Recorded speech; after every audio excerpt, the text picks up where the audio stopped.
اعوذ باللہ من الشیطان الرجیم بسم اللہ الرحمن الرحیم یا ایہا الذین آمنوا اطیعوا اللہ و اطیعوا الرسول صلی اللہ علیہ وآلہ وسلم۔ نبی کریم صلی اللہ علیہ وآلہ وسلم نے ایک گناہ کی طرف اشارہ کیا اور آپ نے فرمایا کہ وہ گناہ ایسا وہ گناہ ہے کہ ایک آدمی اگر اپنی ماں سے 36 مرتبہ زنا کر لے وہ زنا کی گناہ جو ہے وہ کم ہے اور اس کی بڑھ کر ہے۔ وہ جس چیز کی طرف اشارہ کیا ہے اس کو کہتے ہیں سود کھانا، سود پر پیسہ دینا، سود پر گاڑی دینا۔ اسی میں یہ انشورنس جو ہے نا یہ بھی اسی میں شامل ہے، انشورنس وغیرہ۔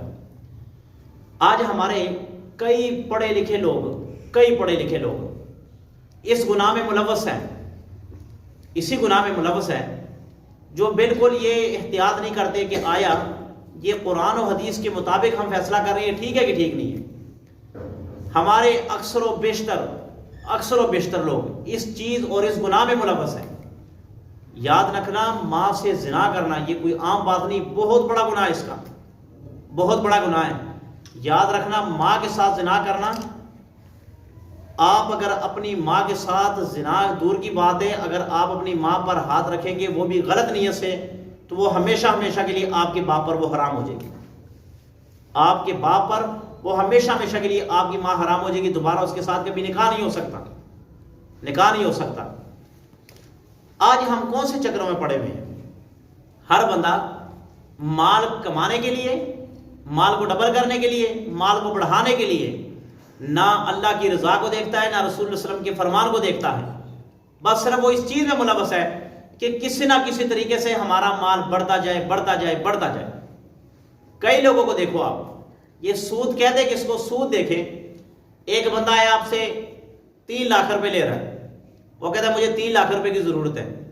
اب آپ کہتے ہیں کہ ٹھیک ہے بھائی 3 لاکھ آپ لے رہے ہو، 3 کے ساتھ آپ کو مجھے 3,20,000 دینا پڑے گا، 3,20,000 دینا پڑے گا۔ اور اگر اس مقررہ وقت پر نہیں دو گے تو پھر وہ سٹیپ بائی سٹیپ بڑھتا جائے گا۔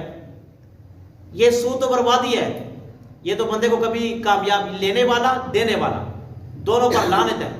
جو لیتا ہے اس پر بھی لعنت اور جو دیتا ہے اس پر بھی لعنت۔ نہ اس کے کاروبار میں برکت ہوگی نہ اس کے کاروبار میں برکت ہوگی، ہمیشہ پریشانی کے عالم میں اس بندے کی زندگی گزرتی ہے۔ اب میں آپ کو بتاتا ہوں جو لوگ اس میں ملوث ہیں، سود کے کاروبار میں، سود کے پیسے میں، سود کھاتے ہیں، سود پیتے ہیں، اپنے کاروبار پر لگاتے ہیں، اپنے گھروں پہ لگاتے ہیں، اپنے بچوں پر لگاتے ہیں، ان کی زندگی میں کبھی سکون آپ کو نہیں ملے گا۔ اب آپ کو چھوٹی سی مثال دیتا ہوں۔ ایک بندہ کروڑ پتی ہے وہ بندہ۔ اب وہ کیا کرتا ہے، رات کو سونے کے لیے 250 روپے کی وہ نیند کی گولی لیتا ہے، زبان پر رکھ کر وہ سوتا ہے، پھر جا کر اس کو نیند آتی ہے، اور پھر جیسے 1-1:30 بجتا ہے پھر وہ ٹنا ہو کے بیٹھ جاتا ہے، اس کو نیند نہیں آتی۔ اب وہ ہیلے کبھی ادھر کبھی ادھر پاسا مار، کبھی ادھر پاسے مار، نیند نہیں آتی اس بندے کو۔ اس کے برعکس آپ ایک غریب آدمی کو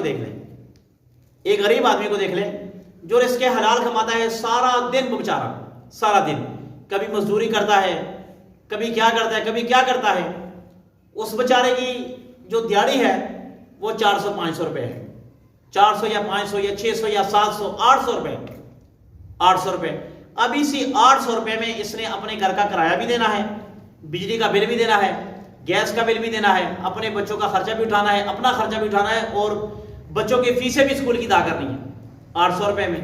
اور رات کو جب وہ سوتا ہے اس کے لیے کوئی گولی کی ضرورت نہیں ہوتی، اس کو اے سی کی ضرورت نہیں ہوتی، سردیوں میں اس کو ہیٹر کی ضرورت نہیں ہوتی، وہ سویا ہوتا بے غم۔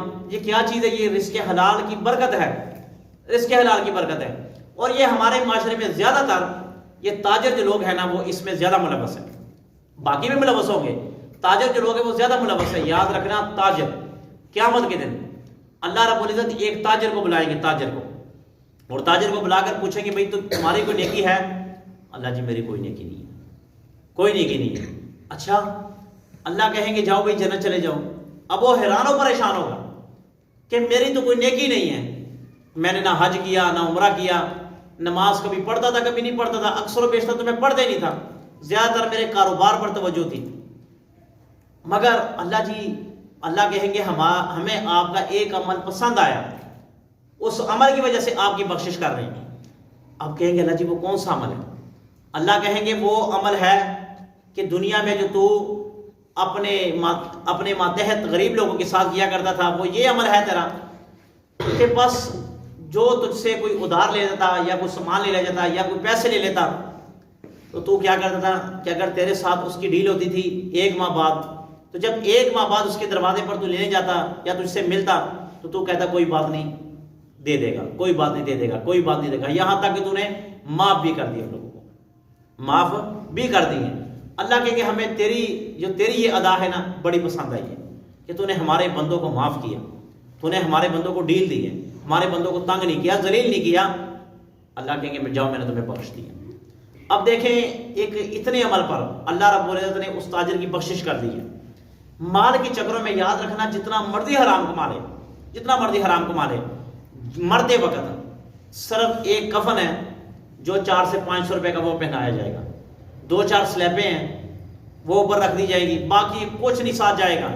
اور جن کے لیے آپ مال کما رہے ہیں، اپنی بیوی کے لیے، اپنے بچوں کے لیے، وہ بچے کہ جو آپ کو غسل بھی نہیں دے سکتے۔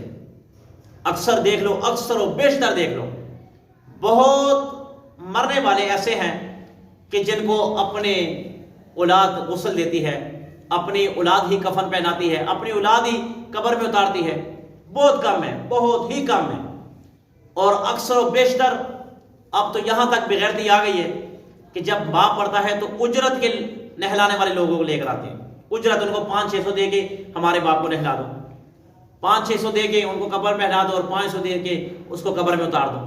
یار ان کے لیے ساری زندگی حرام نہیں دیکھا، حلال نہیں دیکھا، مکس سارا کچھ کما کے اپنی اولاد کے لیے لے آئے ہو، اور آخر میں یہی اولاد جو آپ کو غسل بھی نہیں دے سکتی، کفن بھی نہیں دے سکتی، اور پھر مرنے کے بعد آپ کی قبر تک بھی نہیں جاتی، قبر تک نہیں جاتی۔ ایسے لوگ کہ اپنے ماں باپ کو دفنا کر آتے ہیں، صدیوں تک اپنے ماں باپ کے پاس نہیں جاتے، پتہ ہی نہیں ہوتا۔ اگر بیٹا اٹھ کے کہے کہ ابو جی ہمارے دادا کی قبر کون سی ہے، دادی کی قبر کون سی ہے، تو ان کو یہ نہیں پتا ہوتا کہ ہماری دادا دادی کی قبر کون سی ہے۔ کتنی المیہ اور افسوس کی بات ہے۔ تو لہٰذا یہ سود جیسی لعنت، سود جیسا ناسور، یہ ہمارے اگر ملک میں بھی پایا جائے گا تو اس سے ترقی نہیں ہوتی، اس سے تنزلی ہوتی ہے، تنزلی ہوتی ہے۔ اس سے انسان دن بدن ڈون ہوتا جاتا ہے، اس کی جو معیشت ہے، اس کے پیسے ہیں، اس پر اثرات پڑتے ہیں۔ تو لہٰذا ان چیزوں سے بچنا چاہیے۔ ہماری دعا ہے کہ جو لوگ اس میں ملوث ہیں ان کو توبہ کرنے کی توفیق عطا فرمائے، اور اللہ رب العزت ہمارے ملک پاکستان کو ترقی عطا فرمائے، اور جو لوگ اس سے ملوث ہیں ان سب کو اللہ رب العزت ان گناہ سے نکلنے کی توفیق عطا فرمائے۔ بسم اللہ الرحمن الرحیم، الحمدللہ رب العالمین، والعاقبۃ للمتقین، والصلاۃ والسلام علی سید الانبیاء والمرسلین۔ الہ العالمین جو کچھ کہا سنا اس پر عمل کرنے کی توفیق عطا فرما، ان گناہوں سے بچنے کی توفیق عطا فرما۔ الہ العالمین جو بھی صغیرہ کبیرہ گناہ ہو چکے اللہ تمام کو یا اللہ معاف فرما، آئندہ نیکیاں کرنے کی توفیق عطا فرما، گناہوں سے بچنے کی توفیق عطا فرما۔ الہ العالمین ملک پاکستان کی حفاظ فرما، ملک پاکستان کی سرحدوں کی حفاظ فرما۔ الہ العالمین جہاں کہیں مسلمانوں پر ظلم ہو رہے اللہ مسلمانوں کی مدد فرما۔ مرنے سے پہلے یا اللہ یہ بابرکت کلمہ لا الہ الا اللہ محمد رسول اللہ ہماری زبان پر جاری ساری فرما۔ الہ العالمین مرنے سے پہلے یا اللہ ہمیں مقبول بیت اللہ کی حج اور عمرہ کرنے کی زیارت نصیب فرما۔